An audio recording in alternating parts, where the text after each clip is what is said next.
الله وبركاته. نحمده ونستعينه ونستغفره ونؤمن به ونتوكل عليه ونعوذ بالله من شرور أنفسنا ومن سيئات أعمالنا من يهده الله فلا مضل له ومن يضلل فلا هادي له نشهد أن لا إله إلا الله وحده لا شريك له ونشهد أن محمدا عبده ورسوله والذي أرسله بالحق بشيرا ونذيرا وداعيا إلى الله بإذنه سراجا وقمرا منيرا فقد قال الله تعالى في كلامه المزيد وفرقانه الحميد فأعوذ بالله من الشيطان الرجيم بسم الله الرحمن الرحيم حميم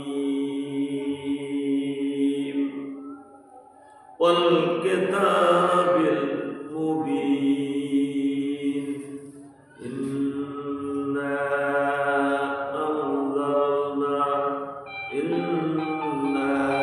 أنزلناه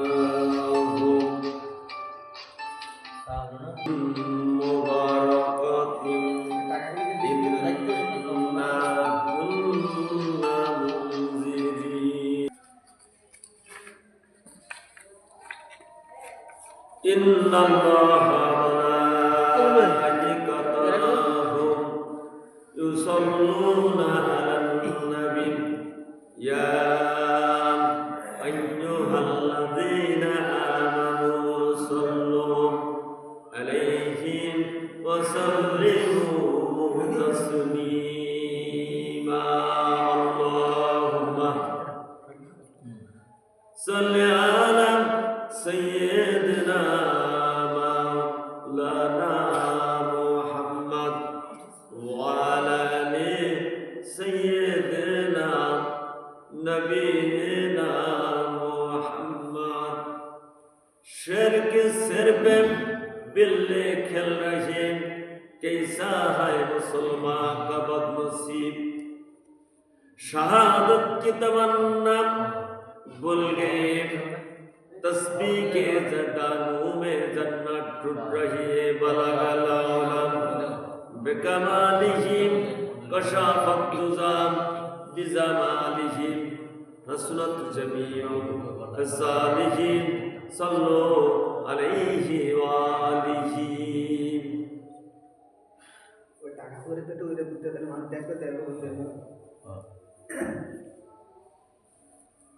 পবিত্র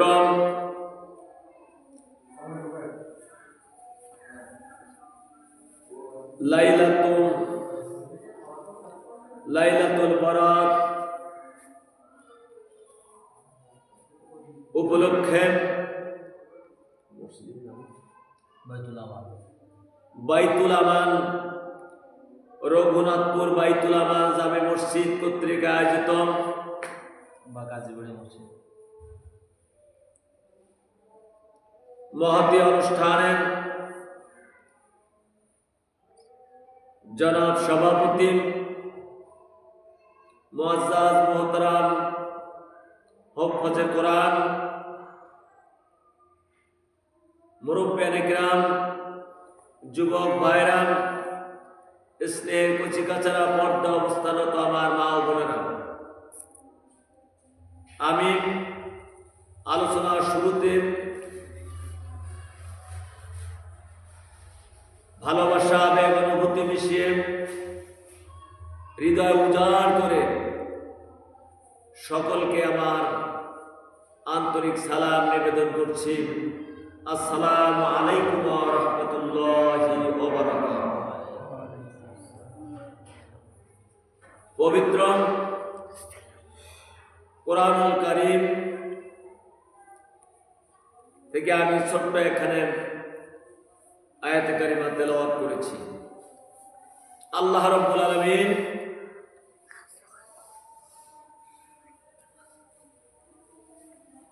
এই সূরার শুরুতেই আল্লাহ পাক বলছেন হামিম। এর অর্থ হরফে মুকাদ্দা বলা হয়,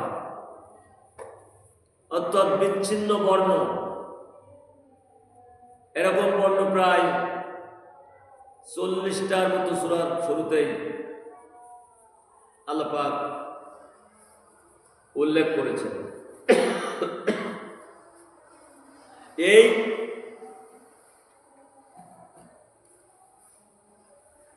আপনার যে বিচ্ছিন্ন বর্ণ হরফে মুকাদ্দা,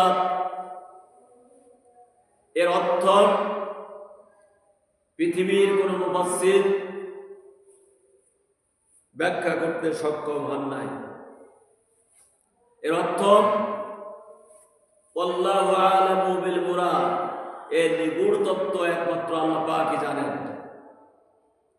ওয়াল কিতাবিল মুবিন, এটা হচ্ছে সুস্পষ্ট একখানি গ্রন্থ। ইন্না আনজালনাহু ফি লাইলাতিন মুবারাকাতিন ইন্না কুন্না মুনজিরিন। আল্লাহ পাক বলছেন আমি এটাকে নাজিল করেছি মুবারক অর্থাৎ বরকতময় রাতে নাজিল করেছি। আর ইন্না কুন্না মুনজিরিন, আমি নবী তোমাদের জন্য সতর্ককারী। জোরে বলেন সুবহানাল্লাহ। এটা আল্লাহ পাক বলছেন ইন্না কুন্না মুনজিরিন, আমি এই কিতাব দিয়ে তোমাদেরকে সতর্ক করতে চাই। এখন এইটার অর্থ অনেকেই করে থাকেন যে লাইলাতিন মুবারাকাতিন আইয়্যি লাইলাতুন নিসফু মিন শাবান, কিন্তু অধিকাংশ মুফাসসির এটা আপনার লাইলাতুল কদর লাইলাতুল মুবারাক, অর্থাৎ যত আসমানি কিতাব নাজিল হয়েছে সবই রমজান মাসে নাজিল হয়েছে। সুবহানাল্লাহ, সব তাওরাত, জাবুর, ইনজিল, কোরআন সবটা নাজিল হয়েছে কোন মাসে? রমজান মাসে। সব রমজান মাসে নাজিল হয়েছে। অতএব লাইলাতুল বরাতে কোরআন নাজিল হয়েছে এমন কথা বলা খুবই দুঃসাধ্য, খুবই দুষ্কর। নির্ভরযোগ্য কোনো সনদ এটা পাওয়া যাবে না। ইমাম শাফি রহমাতুল্লাহ আলাইহি তার কিতাবুল উম্মের ভিতরে উল্লেখ করেছেন যে 5টা রাত আছে, যে 5টি রাতে বেশি বেশি দোয়া কবুল হয়। সুবহানাল্লাহ। সেই 5টা রাত কি? লাইলাতুল জুমা, লাইলাতুল ফিতর, লাইলাতুল জুহা, আর লাইলাতু আওয়ালু ফি রজব ওয়া লাইলাতু ফি নিসফি শাবান। অর্থাৎ জুমার রাতে দোয়া কবুল হয়। সুবহানাল্লাহ বলেন। জুমার রাতে দোয়া কবুল হয়, ঈদুল ফিতরের রাতে দোয়া কবুল হয়, ঈদুল আজহার রাতে দোয়া কবুল হয়, রজব মাসের 1ম তারিখের রাতে দোয়া কবুল হয়, আর আজকে আমরা যে রাতে বসেছি এ রাতে দোয়া কবুল হয়। এ রাতে কি হয়? আল্লাহর নবী বলেছেন, হযরত আয়েশা বলছেন যে আমি আল্লাহ রাসূল আমার সাথে শোয়া ছিলেন, হঠাৎ করে আমি দেখলাম আল্লাহ রাসূল আমার পাশে নেই। আমার সন্দেহ, আমাকে রেখে কি অন্য বিবির ঘরে গেল নাকি? তো উনি উঠলেন, খুঁজতে খুঁজতে যে দেখলেন আল্লাহর নবী জান্নাতুল বাকিতে দোয়া করছেন। সুবহানাল্লাহ। জান্নাতুল বাকিতে দোয়া করছেন। উনি লজ্জায় পড়ে গেলেন যে আমি ধারণা করলাম কি আর আসলে বাস্তবে কি দেখলাম, উনি আল্লাহ রাসূল যাতে বুঝতে না পারেন খুব দ্রুত ঘরের মধ্যে চলে আসেন। মা আয়েশা সিদ্দিকা রাদিয়াল্লাহু তাআলা আনহা ঘরের মধ্যে আসলেন বটে, কিন্তু এখনো ওনার বুক ধড়ফড়া যায় না। অর্থাৎ এই যে দৌড়ে আসছে, মানে বুকের মধ্যে যথেষ্ট স্পন্দন আছে। আল্লাহর নবী ফিরে আসলেন, ফিরে এসে অবস্থা তিনি বুঝে ফেললেন, বুঝে বললেন, আয়েশা তোমার কি অবস্থা? তুমি মনে করেছ আমি তোমার ঘর ছেড়ে অন্য স্ত্রীর ঘরে অবস্থান করেছি, এরকম ধারণা তুমি করেছিলে। তুমি কি আমাকে এরকম বেইনসাফ মনে করো? আমার সেই ইনসাফ করা মানুষ পৃথিবীর মাটিতে কেউ জন্ম নেয় না, আমার মতো এরকম ধারণা করলো। আয়েশা লজ্জিত হয়ে গেল। একটা রেওয়ায়েত আছে। দ্বিতীয় রেওয়ায়েত হলো যে হুজুর সিজদায় পড়ে গেলেন। আয়েশা বলেন যে আমার মনেও হলো তিনি কি মারা গেছেন, সিজদার মধ্যে কি তিনি মরে গেলেন। এমন সময় আমি লক্ষ্য করলাম যে তার পার একটা আঙ্গুল নড়ে উঠল। তখন আমি বুঝে ফেললাম যে তিনি মরেন নাই, তিনি এখনো জীবিত আছেন। জোরে বলেন সুবহানাল্লাহ।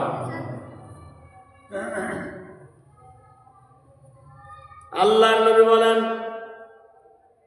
আয়েশা তুমি কি জানো রাতটা কত মহান? এই রাতে আল্লাহ তাআলা প্রথম আসমানে অবতরণ করেন, প্রথম আসমানে অবতরণ করে বান্দাদেরকে ডাক দিতে থাকেন, হাল মিন সাইল, হাল মিন তাইব, হাল মিন মুস্তাগফির। আছে নাকি কেউ তওবা করার মতো? আছে নাকি কেউ আমার কাছে ক্ষমা চাওয়ার মতো? আছে নাকি কোনো ভিক্ষুক? আছে নাকি কারো কোনো অভাব, যে অভাব নিয়ে আমার কাছে দোয়া চাইবেন, আমার কাছে যা চাইবেন তা দেবেন? আছে নাকি এমন কেউ? আয়েশা রে, এই রাতে আল্লাহ তাআলা এত বেশি মানুষকে ক্ষমা করেন যে বনু কিলাব এবং বনু মুদার গোত্রে যত বকরি আছে, দুম্বা আছেন, এগুলোর যত পশম আছেন, তার সম পরিমাণ উম্মতকে আল্লাহ তাআলা ক্ষমা করে দিয়ে থাকেন। যারা বলেন সুবহানাল্লাহ। যারা হাদিস বিশারদ আছেন তারা হাদিসগুলোকে জয়ীফ বলেছেন। এই যে হাদিসগুলো আমি বললাম জয়ীফ বলেছেন। তবে ইমাম নববী রাহমাতুল্লাহ আলাইহি তিনি বলেছেন যে ফাজাইলের ক্ষেত্রে জয়ীফ হাদিসও আপনার আমলযোগ্য এবং তা পালন করা মুস্তাহাব। ইমাম শাফি রাহমাতুল্লাহ আলাইহি বলেছেন যে যত ফাজাইলের আপনার কথাগুলো লাইলাতুন নিসফে মিন শাবান এই রাতে আছে, সবই মুস্তাহাব। সবই কি? মুস্তাহাব। মুস্তাহাব মানে কি? উত্তম। অতএব মনে করতে পারেন ফরজ নামাজ পড়ে না, মুস্তাহাব বা নফল পড়ে লাভটা কি? আল্লাহ পাক কিয়ামতের ময়দানে বান্দাকে পার করার জন্য বাহানা খুঁজতে থাকবে। আল্লাহ তাআলা বলবেন বেনামাজি হয়ে গেছে, নামাজ পড়ে নাই, দেখো তো নফল নামাজ আছে নাকি? নফল থাকলে নফল দিয়ে তার ফরজ পূরণ করে জান্নাতে পাঠিয়ে দেওয়া হবে।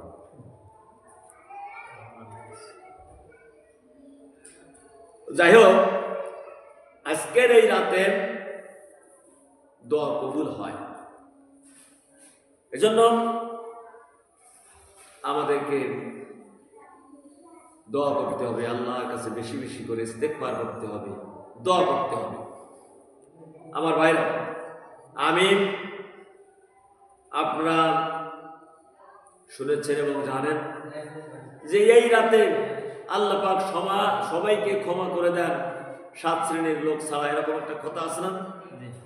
সুদখোর, মদখোর, জেনাখোর, পিতামাতার অবাধ্য সন্তান, গণক, জাদুকর, এরকম কবিরা গুনায় লিপ্ত যারা, এদেরকে ক্ষমা করা হবে না।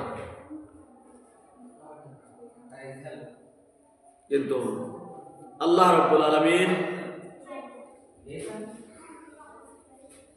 তার কোরআন দিয়ে আহ্বান করেছেন, বান্দা যত গুনাহ করো না কেন আমি আল্লাহ সব গুনাহ তোমাদের ক্ষমা করে দেব। সুবহানাল্লাহ। আপনারা আমি যতক্ষণ আলোচনা করব, আমি এসা পর্যন্ত আপনাদের সামনে আলোচনা করব। এই আলোচনার মধ্যে আপনারা অন্তত পক্ষে মুখ বন্ধ করে থাকবেন না, কারণ একবার যদি কেউ বান্দা সুবহানাল্লাহ বলেন তাহলে তার আমল নামায় 1,24,000 সওয়াব লেখা হয়। কতটা সওয়াব লেখা হয়? 1,24,000 সওয়াব লেখা হয়। কিয়ামতের দিন একটা সওয়াবের জন্য মানুষ এতিমের মতো পাগলের মতো হন্যে হয়ে ছুটবে, কেউ কাউকে দিবে না। দিবে? এই জন্য জবান একটু বন্ধ রাখা যাবে না। যদি কোন বান্দা 100 বার প্রতিদিন সুবহানাল্লাহ বিহামদিহি সুবহানাল্লাহ বিহামদিহি সুবহানাল্লাহ বিহামদিহি পড়ে, তার আমল নামায় যত গুনাহ থাকুক সমস্ত গুনাহ আল্লাহ তাআলা মাফ করে দিবেন। আন আবি হুরায়রা রাদিয়াল্লাহু তাআলা আনহু قال قال رسول الله صلى الله عليه وسلم من قال سبحان الله بحمده في كل يوم 100 مرة حطت خطايا إن كانت مثل زباد البحر رواه البخاري ومسلم। হযরত আবু হুরায়রা বলেন, কোন ব্যক্তি, যেই ব্যক্তি প্রতিদিন 100 বার করে সুবহানাল্লাহ বিহামদিহি পড়বেন, হুত্তাত খাতায়া, তার সব গুনাহ মাফ হবে। ইনকানাত মিসলা জাবাদিল বাহার, সাগরের ফেনারাশি পরিমাণ গুনাহ যদি তার আমলনামায় জমা হয়ে থাকে, আমি নবী বলছি তার সমস্ত গুনাহ ক্ষমা হয়ে যাবে। সুবহানাল্লাহ। এজন্য আপনারা তো যে কজন পড়ছেন তাও মরার মতো ভাব। এই সুবহানাল্লাহ মনে হয় বলে কি করো? এই বিষয়টা কার? কি আশ্চর্য! কার স্ত্রী? আপনারা দরুদ শরীফ পড়বেন বেশি বেশি। দরুদ শরীফ পড়লে গুনাহ মাফ হবে। আমি আমার কাব্যে লিখেছি, রহমতে আলম যে আমার কবিতা, এখানে আমি লিখেছি, শ্রেষ্ঠ নবীর শ্রেষ্ঠ উম্মত মোদের কিসের ভয়, শ্রেষ্ঠ নবীর শ্রেষ্ঠ উম্মত মোদের কিসের ভয়, তার নামেতে পড়লে দুরুদ গুনাহ মাফ হয়ে যায়। এটা মুখের কথা। তারগিব ওয়াত তাহরিব হাদিস গ্রন্থের ভিতরে আল্লাহর নবী পরিষ্কার করে বলেছেন, ইয়া আবা কাহিল আন্না মান সাল্লাম আলা রাসূলিল্লাহ সাল্লাল্লাহু আলাইহি ওয়াসাল্লাম ফি কুল্লি ইয়াউমিন সালাসা মাররাতিন হুব্বাল লিন ওয়া শাওকাল লিন। আল্লাহর নবী বলেন, আমাকে মহব্বত করেন, আমাকে ভালোবেসেন অন্তরের সহিত আন্তরিকতার সাথে, যেই ব্যক্তি প্রতিদিন 3 বার দুরূদ পড়বে। কয়বার বলুন? 3 বার দুরূদ পড়বে। উত্তত খাতায়া, 3 বার দুরূদ পড়বেন। কানা হাক্কান আলাল্লাহ আয়াগফিরা লাহুম কুল্লা মাররাতিন। আল্লাহর নবী বলেন, যেই ব্যক্তি আমার পরে প্রতিদিন দুরূদ পড়বে 3 বার, আল্লাহর দায়িত্ব হয়ে দাঁড়ায় ওই ব্যক্তির জন্য প্রত্যেকবার দুরূদের বিনিময়ে 1 বছরের গুনাহ মাফ করে দেওয়া। 1 বছরের গুনাহ মাফ হবে। 1 বছরের গুনাহ মাফ হবে। অথচ দুরূদও পড়বো না, সুবহানাল্লাহ বলবো না, আলোচনা কি হবে? যে কজন মানুষ নিয়ে কথা বলছি, আপনারা জীবিত না মৃত? সত্যি? ইনশাআল্লাহ। যতক্ষণ আলোচনা হবে আপনার মুখরিত থাকবে সুবহানাল্লাহ, আলহামদুলিল্লাহ, লা ইলাহা ইল্লাল্লাহ, আল্লাহু আকবার। কারণ লাভ কি? আল্লাহর নবী মেরাজে গেলেন, যে দেখলেন হযরত ইব্রাহিম আলাইহিস সালাম বাইতুল মামুর, সপ্তম আকাশে বাইতুল মামুর, যেখানে ফেরেশতারা নামাজ আদায় করেন, এই বাইতুল মামুরের গায়ে হযরত ইব্রাহিম আলাইহিস সালাম এলান দিয়ে বসা। আল্লাহর নবী আকাশ ভ্রমণ করে ফিরে আসতেছেন। এবার আল্লাহর নবীকে ইব্রাহিম আলাইহিস সালাম আমাদের জাতির পিতা, আমাদের জাতির পিতার নাম কি? এর আগে কে ছিলেন? জোর করে জাতির পিতা হতে আসলে জাতি ঝাঁটা মেরে বিদায় করে, তার প্রমাণ হয়ে গিয়েছে।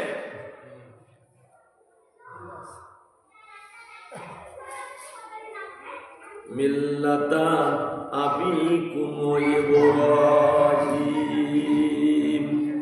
আল্লাহ পাক শিখালেন, ও মুসলমান, তোমাদের জাতির পিতার নাম হলো ইব্রাহিম। ওয়া সাম্মাকুমুল মুসলিমিন, তিনি তোমাদের নাম রেখেছে মুসলমান। এই জাতির পিতা হযরত ইব্রাহিম আলাইহিস সালাম বাইতুল মামুরের গায়ে এলান দিয়ে বসা। আল্লাহর নবী সফর করে ফিরে আসতেছেন। ইব্রাহিম নবী আমাদের নবীজিকে বললেন, হে আমার শ্রেষ্ঠ সন্তান, শ্রেষ্ঠ নবী, আপনি তো ফিরে যাচ্ছেন, আপনার উম্মতদেরকে আমার সালাম বলবেন, আর বলবেন জান্নাতের মধ্যে বহু খালি জায়গা পড়ে আছে, ফাঁকা জায়গা পড়ে আছেন। এইখানে যদি কোনো আপনার কোনো উম্মত জান্নাতের মধ্যে কোনো গাছ লাগাতে চায়, গাছ রোপণ করতে চায়, বৃক্ষ রোপণ করতে চায়, সেজন্য পড়ে সুবহানাল্লাহ, আলহামদুলিল্লাহ, লা ইলাহা ইল্লাল্লাহ, আল্লাহু আকবার। এই কথা বলার পরে জান্নাতে ওই ব্যক্তির নামে একটি গাছ তৈরি হয়ে যায়। এই গাছটা কত বড়? একটা শক্তিশালী ঘোড়ার পৃষ্ঠে যদি একটি শক্তিশালী সহিংসকে চড়িয়ে দেওয়া হয়, 100 বছর একাধারে আপনার চলতে থাকবে, কিন্তু গাছের ছায়া মাড়ানো সম্ভব হবে না, গাছের ছায়া পার হওয়া যাবে না। এত বড় গাছ জান্নাতের মধ্যে তৈরি হয়। এবং আপনার আল্লাহর নবী বলেন, আল্লাহর নবী সফরে বের হয়ে গেছেন, হাতে লাঠি। হঠাৎ একটা শুকনো গাছ দেখলেন, গাছে একটা ধাক্কা দিয়ে দিলেন, ঝরঝর করে শুকনো পাতাগুলো ঝরে গেল। আল্লাহর নবী বলেন, আমার সাহাবীরা কি দেখলেন? দেখলাম আপনি গাছের শুকনা গাছে ধাক্কা দিলেন, পাতাগুলো ঝরে গেল। আল্লাহর নবী বলেন, বান্দা যখন আল্লাহর জিকিরে লিপ্ত হয়ে যায়, সুবহানাল্লাহ, আলহামদুলিল্লাহ, লা ইলাহা ইল্লাল্লাহ, আল্লাহু আকবার বলতে থাকে, এই শুকনা পাতাগুলো যেমন ঝরঝর করে ঝরে গেছে, ঠিক তেমনি ভাবে তার গুনাহ রাশি গুলো ঝরে যায়। সুবহানাল্লাহ। এজন্য জবান খুলে দুরূদ শরীফ পড়বেন, জবান খুলে আপনার আল্লাহর জিকির শুকর করবেন। সবাই পড়ুন, রব্বানা লাকাল হামদ হামদান কাসীরান তাইয়িবান মুবারাকান ফীহি, ইয়া রাব্বি লাকাল হামদু কামা ইয়ানবাগি লিজালালি ওয়াজহিকা ওয়া আযীমি সুলতানি। আমার ভাইরা, আপনারা শুনেছেন যে গুনাহ, কবিরা গুনাহ, বেশ কিছু কবিরা গুনাহর কথা উল্লেখ, যা মাফ হবে না। আপনারা নিশ্চিন্তে থাকেন, সব গুনাহ মাফ হয়ে যাবে। আমি আপনাদের সামনে এই বিষয়টার উপরে আলোকপাত করতে চাই। জাতিকে হতাশ করা নয়, বরং আশা দিয়েই, আল্লাহ পাক আশা দিয়েছেন আপনাদেরকে ক্ষমা করার জন্য। আমিও আপনাদেরকে সে জায়গায় নিয়ে যেতে চাই, হতাশার কোনো সুযোগ নাই। আমাদের গুনাহ আল্লাহ মাফ করে দেবেন। জোরে বলেন সুবহানাল্লাহ। আল্লাহ রাব্বুল আলামিন কোরআনে কারিমে পরিষ্কার করে বলে দিয়েছেন, যেই ব্যক্তি তওবা করবে এবং নিজেকে সংস্কার করবেন তার গুনাহগুলো আল্লাহ ক্ষমা করে দেবেন। আসুন কোরআন থেকে আমরা শুনতে থাকি, সবাই বলুন আউযু বিল্লাহি মিনাশ শাইতানির রাজীম বিসমিল্লাহির রাহমানির রাহিম ইল্লাল্লাযীনা তাবু ওয়াসলাফু واعتصموا بالله وخلصوا دينهم لله فأولئك مع المؤمنين وسوف يؤتي الله المؤمنين أجرا عظيما। আল্লাহ পাক বলেন, অবশ্যই যারা তওবা করে নিয়েছেন, নিজেদের অবস্থার সংস্কার করেছেন, আল্লাহর পক্ষে সুদৃঢ়ভাবে আঁকড়ে ধরে আল্লাহর ফরমাবরদার হয়েছেন, তারা থাকবেন মুসলমানদের সাথেই। বস্তুত আল্লাহ শীঘ্রই ঈমানদারগণকে মহা পুণ্য দান করবে। সুবহানাল্লাহ। দেখেন, আমাদের গুনাহ আমরা অনেক করে ফেলেছি, গুনার ময়লা আমরা জড়াই ফেলেছি। আপনি একটু দূরে পড়েন, মহব্বতে দুরূদ শরীফের আওয়াজ সোনার মদিনায় পৌঁছে দিচ্ছি।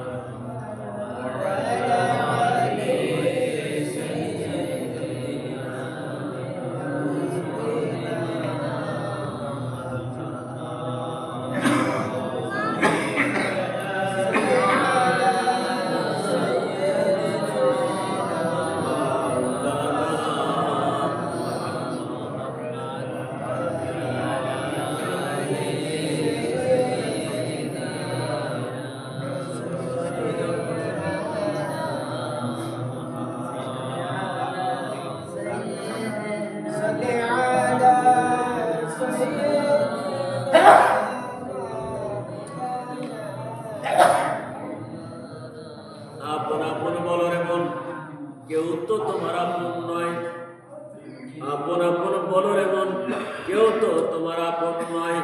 আপন যিনি শুয়ে আছেন সোনার মদিনায়, আল্লাহুম্মা সাল্লি আলা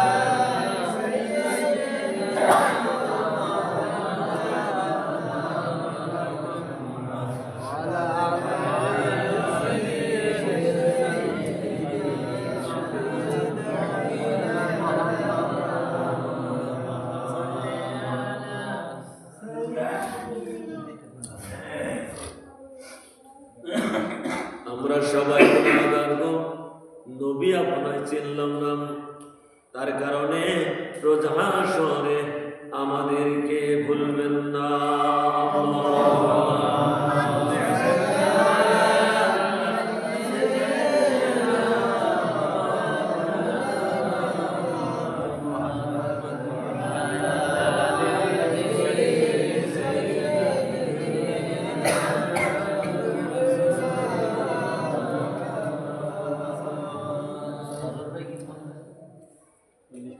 আমরা আল্লাহ রাসূল বলছেন যে কুল্লু বনি আদম খতা, প্রত্যেক বনি আদম হচ্ছে গুনাহগার। এই গুনাহগারদের মধ্যে ওয়া খায়রু খতায়িনিত তাওয়াবুন, অর্থাৎ এই গুনাহগারদের মধ্যে উত্তম ব্যক্তি হচ্ছে ওই ব্যক্তি যে তওবা করে। সুবহানাল্লাহ। বান্দা যখন গুনাহ করে, সকালে যদি গুনাহ করে সন্ধ্যা পর্যন্ত আপনার বান্দাকে পাওয়ার জন্য আল্লাহ পাগল করা থাকেন যে কখন এসে তওবা করবে আমার কাছে, আমি ক্ষমা করে দেবো। সুবহানাল্লাহ। যদি কেউ সন্ধ্যায় গুনাহ করে সবে সাদেক পর্যন্ত আল্লাহ বান্দাদেরকে ডাকতে থাকে, বান্দারে ও কপাল পোড়া আয় আমার তোরে আয়। আল্লাহর নবী একটা দৃষ্টান্ত দিলেন, ও আমার সাহাবীরা তোমরা বলো তো দেখি, একজন বিদেশি মুসাফির যে একটা উট আর মাল সামান নিয়ে দূর দেশে পাড়ি জমিয়েছে, কোথাও গিয়ে কোনো গাছের ছায়ায় বা পাহাড়ের ছায়ায় লোকটা উট আর মাল সামান রেখে ঘুমিয়ে গেল। উঠে দেখলো উটও নাই মালও নাই, বলো তো লোকটার অবস্থা কেমন হবে? আল্লাহর নবী বলেন, তোমরা বলো তো দেখি এই লোকটার অবস্থা কি হবে? সাহাবারা বললেন, এর চেয়ে দুরবস্থা তো আর হয় না,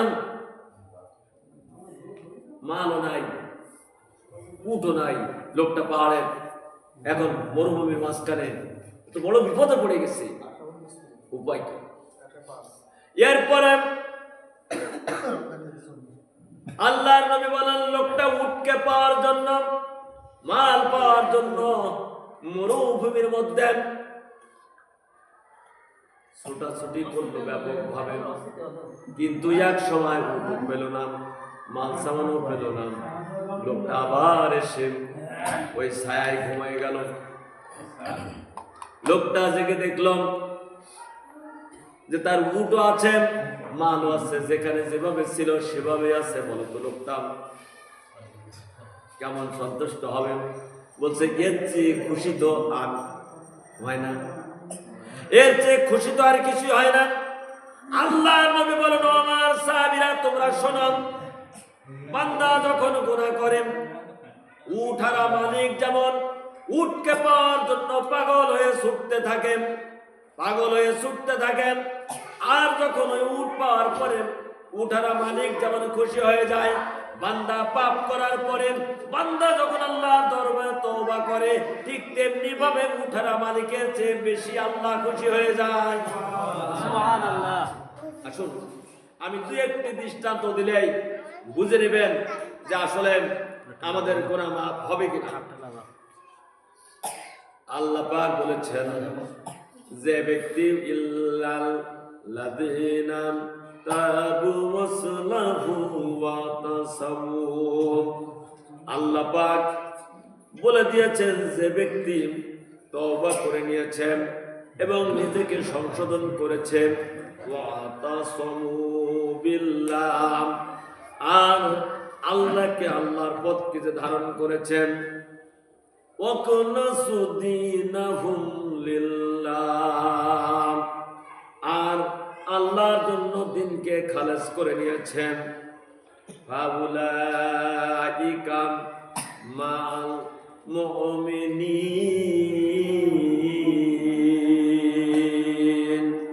ওরা তো মুমিনদের সাথেই থাকবে। ওয়াসাউফা ইউতিল্লাহুল মুমিনিনা আজরান আযীমা, অতি তাড়াতাড়ি আল্লাহ তাআলা মুমিনদেরকে মহান পুরস্কারে ভূষিত করবেন। কি করলে? কাজ কয়টা? কাজ হলো তওবা করতে হবে আর আল্লাহ পথকে আঁকড়ে ধরতে হবে। আল্লাহর পথ কি? আল্লাহর পথ কি বলুন? আল কোরআন। আল কোরআন হচ্ছে আল্লাহর পথ। আর দিন নাম কি? ওয়াখলাসু দীনা দীনাহুম লিল্লাহ, আল্লাহর কাছে দিন কোনটি? আপনার কথা খেয়াল করেন, আমার কিন্তু আস্তে আস্তে সময় শেষ হতে যাচ্ছে। তাহলে দিনটার নাম কি? ইসলাম। ইন্নাদ দীনা ইনদাল্লাহিল ইসলাম ওয়া মান ইয়াবতাগি গায়রাল ইসলামি দীনান ফালা ইউকবালা মিনহু, আল্লাহর নিকট একমাত্র দ্বীন হলো ইসলাম। ইসলাম ছাড়া অন্য কিছু আল্লাহর কাছে গ্রহণযোগ্য নয়, কখনো গ্রহণ করা হবে না। আমরা গুনাহ করেছি, হতাশার মহাসমুদ্রে হাবুডুবু খাচ্ছি, আমাদের গুনাহ মাফ হবে কিনা এই গ্যারান্টি আমাদের আছে কিনা? আমি দুই একটা দৃষ্টান্ত দিলেই বুঝবেন। হযরত ওয়াসি রাদিয়াল্লাহু তাআলা আনহু, হযরত ওয়াসি রাদিয়াল্লাহু তাআলা আনহুর নাম আপনারা শুনেছেন না? ওয়াসি কে? ওয়াসি হচ্ছে ওই ব্যক্তি যে ব্যক্তি রাসূলের সবচেয়ে আপন,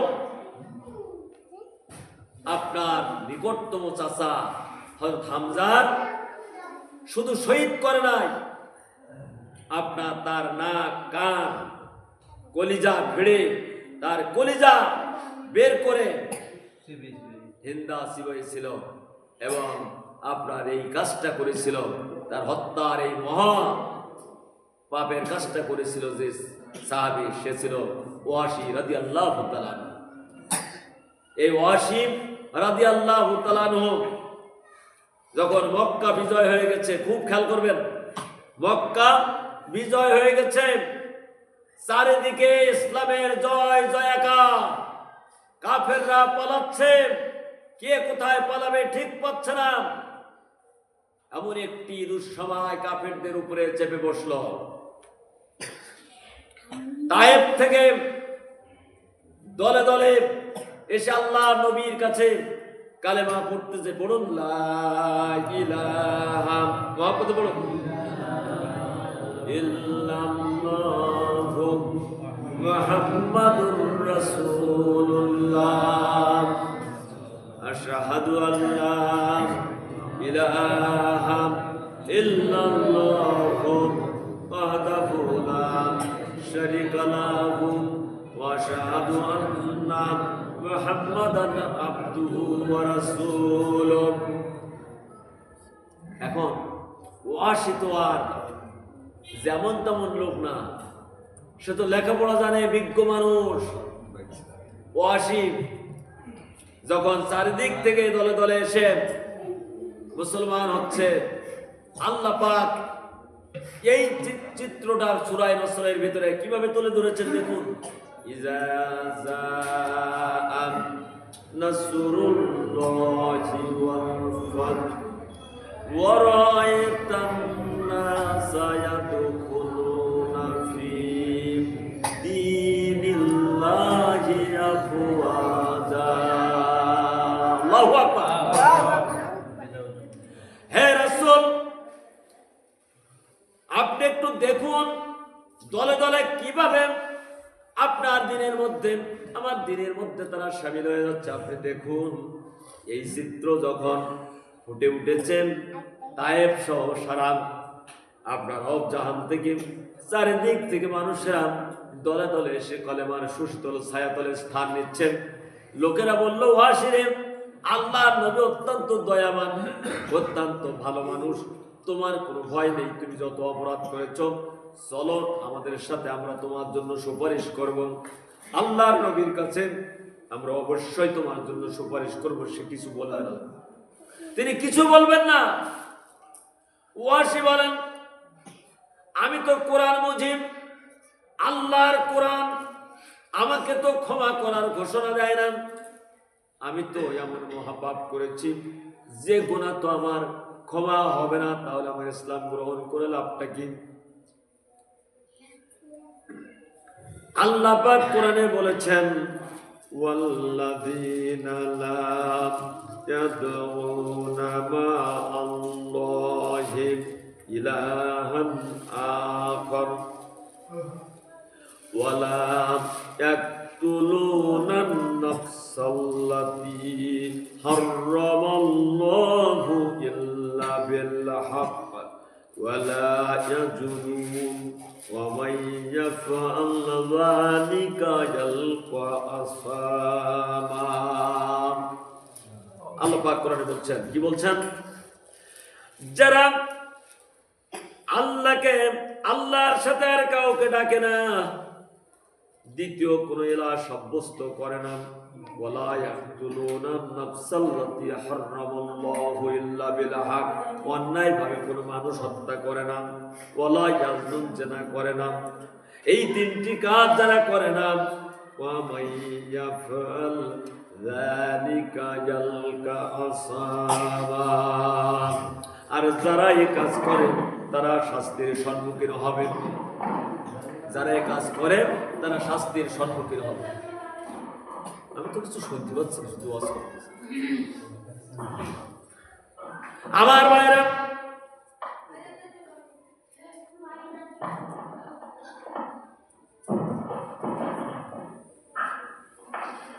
আমার ভাইরা, আয়াতের বলে দিলেন যে আল্লাহর সাথে শরীক করবে না, দ্বিতীয় কোন এলাকা সাব্যস্ত করবে না, মানুষ হত্যা করবে না এবং জেনা করবে না। আর এই কাজ যারা করে তারা শাস্তির সম্মুখীন হবে। আমি ওয়াসি আমার জীবদ্দশায় এই তিন কাজের একটাও বাদ দেইনি। আমি মানুষ হত্যা করেছি, আমি তো সাইয়্যিদুশ শুহাদা হযরত হামজার মতো মানুষকে হত্যা করেছি, আমি জেনা করেছি, আমি আল্লাহর সাথে শরীক করেছি, তিন কাজের একটাও বাদ দেইনি। আমার মন বলছে আমি ইসলাম কবুল করলে আমার গুনাহ মাফ হবে না। আল্লাহর নবীর কাছে হযরত ওয়াসি এই আয়াতটা দিয়ে চিঠি লিখলেন, নবীজিগণ ইসলামের বিজয় হয়েছে, আমি ইসলাম কবুল করতে চাই, কিন্তু আপনার উপরে নাযিলকৃত কিতাব আল কোরআন তো আমার ইসলাম গ্রহণের পথে বাধা হয়ে দাঁড়িয়েছে, আমার তো গুনাহ মাফ হবে না। আল্লাহর নবী চিঠি পড়লেন, কোরআনের আয়াত দিয়ে চিঠি লিখেছেন। আল্লাহর নবী চিঠি পড়ার পরে এবার আল্লাহর নবী হযরত ওয়াসিকে চিঠি লিখলেন, ইল্লা মান তাবা ওয়া আমানা ওয়া আমিলা আমালান সালিহান ফাউলাইকা ইউবাদদিলুল্লাহু সাইয়্যাতিহিম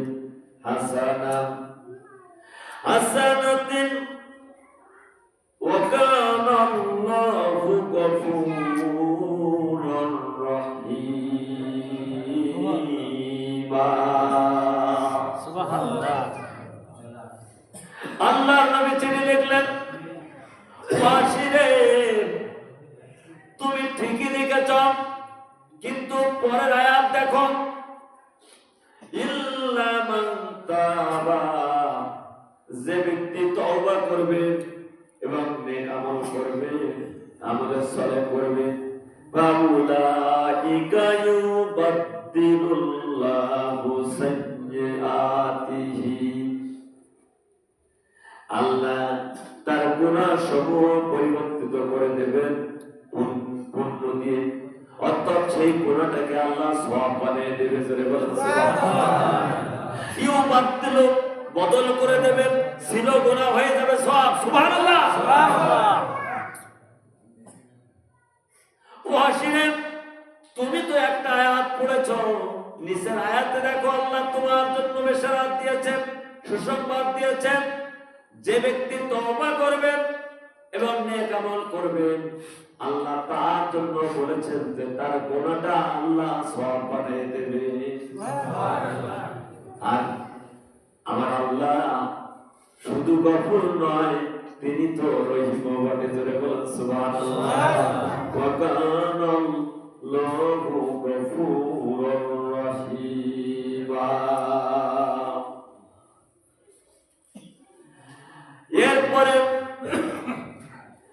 এরপরে এই চিঠি পাওয়ার পরে ওয়াসি আবার নবীর কাছে চিঠি লিখলেন কোরআনের আয়াত দিয়ে। আল্লাহর নবীর কাছে চিঠি লিখলেন কোরআনের আয়াত দিয়ে, ইন্নাল্লাহা লা ইয়াগফিরু আইয়ুশরাকা বিহি ওয়া ইয়াগফিরু মা দুনা যালিকা লিমান ইয়াশা।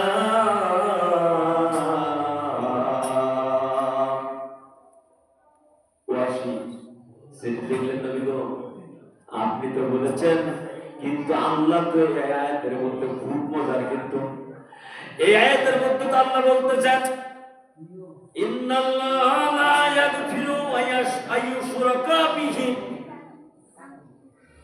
আল্লাহ শিরককারীকে ক্ষমা করবে না। আল্লাহ কি শিরককারীকে ক্ষমা করবে না।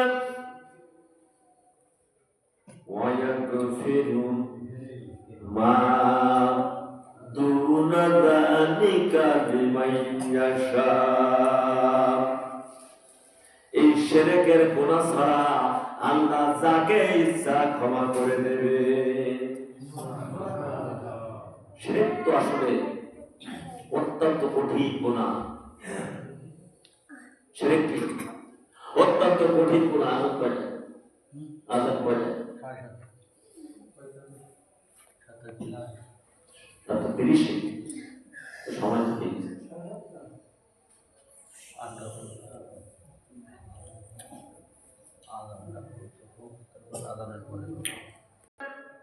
ওয়াসি বললেন নবীজিগণ, আপনি বলেছেন তওবা করলে আর নেক আমল করলে গুনাহ মাফ হয়ে যাবে, গুনাহ সওয়াবে পরিণত হবে। অন্য আল্লাহ পাক বলেছেন শিরকের গুনাহ মাফ হবে না, এ বাদে আল্লাহ যাকে ইচ্ছা ক্ষমা করে দেবেন। কিন্তু আমি তো সেই ইচ্ছার মধ্যে পড়তেও পারি না, পড়তে পারি। আপনারা কি এই বিষয়টা এইভাবে করে ভাবতে পারবেন? আমরা কি তা ভাবি? আল্লাহ ওহী নিয়ে পর্যালোচনা হচ্ছে কার সাথে? যার কাছে ওহী নাজিল হয়েছে সেই নবীর সাথে। হযরত ওয়াসি রাদিয়াল্লাহু তাআলা এর বোঝাপড়া হচ্ছে। সুবহানাল্লাহ, সুবহানাল্লাহ। চারটিখানি কথা। কোন লোক? যে লোক রাসূলের আপন চাচাকে হযরত হামজাকে শহীদ করেছে। আল্লাহ রাসূলের সমস্ত দেহ রক্তে রঞ্জিত হয়ে গেছে, রক্ত বন্ধ হচ্ছে না। রক্ত যখন বন্ধ হলো, নবীর রূহ যখন ফিরে আসলো, ৭০টা লাশ আল্লাহ নবীর সামনে লাইনে শোয়ানো। আল্লাহ নবী দেখলেন তার প্রায় সমবয়সী চাচা, ৩ বছরের বয়সের ব্যবধান, শুয়ে আছে, নাকও নেই, কানও নেই, মুখটা চিরে হেন্দা চিবাইছে। হযরত হামজার লাশ দেখার পরে বিশ্বনবী কেঁদে ফেললেন আর বললেন,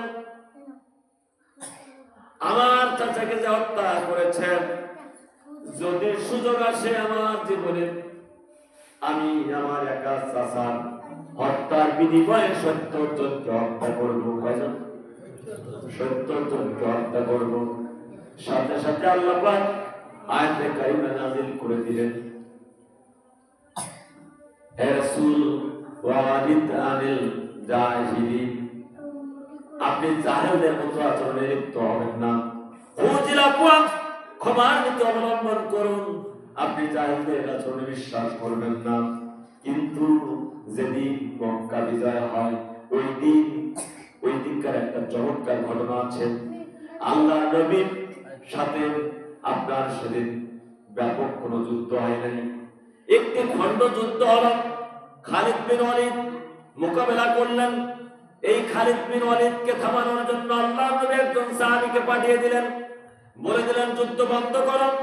কিন্তু সে ব্যক্তি বলতেছেন, আমি যুদ্ধ বন্ধ করার সংবাদ দিয়ে যাচ্ছিলাম, হঠাৎ করে আমার মাথার উপরে এমন এক বিশাল জন একটা তরবারি নিয়ে আপনার আমার গর্দানের উপরে ধরলো আর বলল, এর বিপরীত কথা বলতে হবে, অর্থাৎ যুদ্ধ চালিয়ে যাওয়ার নির্দেশ তোমাকে দিতে হবে। মাথার উপরে তরবারি ধরে রেখেছে, উপায় আমার নাই। আমি বললাম যুদ্ধ চালিয়ে যাও। ৭০ জন এক এক করে গুনে ৭০ জন আপনার নিহত হওয়ার পরে তারপরে লোকটা বলল, এবার যুদ্ধ বন্ধ করতে বলো। সুবহানাল্লাহ বলবেন না? সুবহানাল্লাহ। যেহেতু আল্লাহ পাক যদিও বলে দিয়েছেন, বন্ধুরা খুজিল আফওয়া ওয়ারিদ আনিল জাহিলিন, ক্ষমার নীতি অবলম্বন করুন, জাহেলদের মতো আচরণে বিশ্বাস করবেন না। আল্লাহর নবী যেহেতু মুখ দিয়ে একবার বলেছেন মুস্তাজাবুদ দাওয়া কবুল হয়ে গেছে, ৭০ জন কাফেরের রক্ত হযরত হামজার রক্তের বিনিময়ে প্রতিশোধ না নেওয়া পর্যন্ত মক্কা বিজয় হলো না। সুবহানাল্লাহ। আল্লাহর নবী জিজ্ঞেস করলেন, ও আমার সাহাবী, আমি রাহমাতুল লিল আলামিন, আমি তো নিষেধ করেছিলাম তোমাদেরকে যুদ্ধ না করার জন্য, ৭০ জন কাফের কেন নিহত হলো? তুমি কি বন্ধ করো নাই? ওই সাহাবী বললেন, ইয়া রাসূলুল্লাহ, আপনি বলেছেন যুদ্ধ বন্ধ করার জন্য। আমি যখন সংবাদ দিয়ে যাচ্ছিলাম তখন আমার মাথার উপরে খাড়া হাতে এমন এক বিশাল জ্বর আমার মাথার উপরে তরবারি ধরে রেখেছে, যদি আমি ওই কথা ভেবে আমাকে হত্যা করবেন, যতক্ষণ পর্যন্ত ৭০ জন নিহত না হয়েছে ততক্ষণ পর্যন্ত আমাকে এ হুকুম দেওয়ার সুযোগ দেয় না। সুবহানাল্লাহ। এই হযরত হামজাকে শহীদ করলেন, আল্লাহর নবী কেঁদে ফেললেন।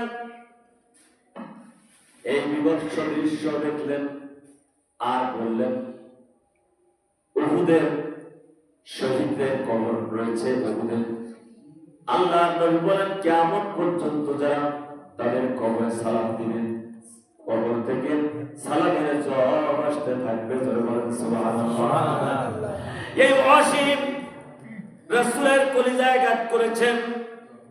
এখন সেই অসীম ইসলাম কবুল করার জন্য আল্লাহর নবীর সাথে ওহী নিয়ে পর্যালোচনা শুরু করেছেন। কোরআন শরীফ দিয়ে চিঠি লেখালেখি হচ্ছে, কোরআন দিয়ে চিঠি লেখেন, আল্লাহর নবী কোরআন দিয়ে জবাব দেয়। কি দিয়ে? কোরআন দিয়ে জবাব দেয়। হযরত ওয়াসি বলেন, ঈমান নাই আল্লাহ, কিন্তু নেক আমল করতে পারবো, তার গ্যারান্টি কোথায়? আমি তো নেক আমল করতে পারবো, তার গ্যারান্টি কোথায়? আর আল্লাহ যাকে ইচ্ছা ক্ষমা করবে। আমার বেলায় তো আল্লাহর ইচ্ছা হতেও পারে, না হতেও পারে। চিন্তা করে, আমার বেলায় আল্লাহ তো ইচ্ছা হতেও পারে, না হতেও পারে। তাহলে আমার ইসলাম কবুল করে লাভ কি? আল্লাহ নবীর কাছে চিঠি লিখতেছেন। আল্লাহ নবী বলেন, উলিয়া ইবাদিয়াল্লাযিনা আসরাফু আলা আনফুসিহিম লা তাকনাতু মির রাহমাতিল্লাহ ইন্নাল্লাহা ইয়াগফিরুয যুনুবা জামিআন ইন্নাহু হুয়াল গফুরুর রহিম। আল্লাহ নবী বলেন, আল্লাহ পাক বলে দিলেন, হাবিব আপনি ওয়াসিকে বলে পাঠান, চিঠি লেখেন ওয়াসির কাছে। যেই ব্যক্তি, যেই বান্দা নিজের নফসের উপরে জুলুম করেছেন, যতই জুলুম করেছেন, সেজন্য লা তাকনাতু মির রাহমাতিল্লাহ, তাদেরকে বলে দেন, তাকে বলে দেন যে সেজন্য আল্লাহর রহমত থেকে নিরাশ না হয়। ইন্নাল্লাহা ইয়াগফিরু যুনুবা জামিআন, নিশ্চয় আল্লাহ তাআলা সমস্ত গুনাহ ক্ষমা করে দেবেন। সুবহানাল্লাহ। ইন্নাল্লাহা ইয়াগফিরু যুনুবা জামিআ, সব গুনাহ, মানুষ খুন করা, মানুষ হত্যা করা, শিরক করা, জিনা করা, যত গুনাহ সে করেছে সব গুনাহ আল্লাহ ক্ষমা করার গ্যারান্টি দিয়েছেন ওয়াসির কাছে। করে বলেন সুবহানাল্লাহ। তাহলে ওয়াসি কি করেছে? ওয়াসি জিনা করেছে, ওয়াসি শিরক করেছে, ওয়াসি মানুষ হত্যা করেছে। যেমন তেমন মানুষ নয়।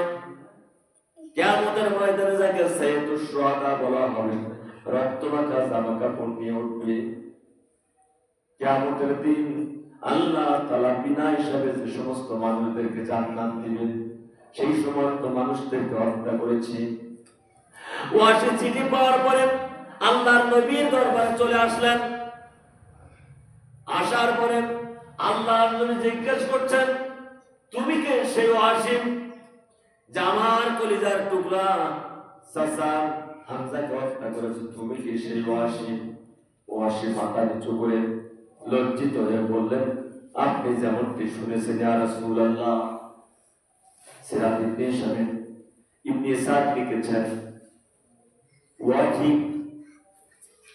আন্নি গায়বা ওয়াজহাকা, ও ওয়াসি তুমি তোমার চেহারাটা আমার থেকে সরিয়ে নাও।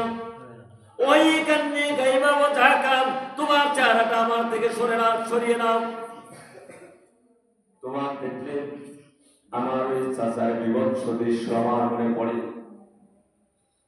ও আসলে তুমি ক্ষমা পেয়ে গেছো, কিন্তু তোমার চেহারাটা আমার থেকে সরিয়ে নাও।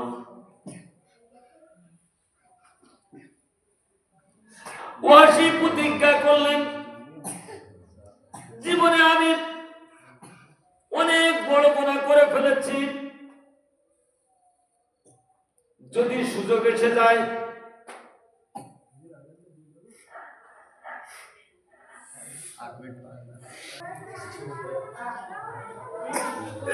ওয়াসি প্রতিজ্ঞা করলেন, আল্লাহ এবং ইসলাম গ্রহণ করার সুযোগ যখন তুমি দিয়েছ, আমি আজ থেকে প্রতিজ্ঞা করতেছি, যদি সুযোগ এসে যায় তাহলে আমি হযরত হামজাকে হত্যা করে যে মহাপাপ করেছি, আমি এমন এক ব্যক্তিকে হত্যা করব যেই ব্যক্তি হযরত হামজার হত্যার প্রতিশোধের জন্য যথেষ্ট হয়ে যাবেন। হযরত হুজুর সাল্লাল্লাহু আলাইহি ওয়াসাল্লামের জীবনের শেষ দিকে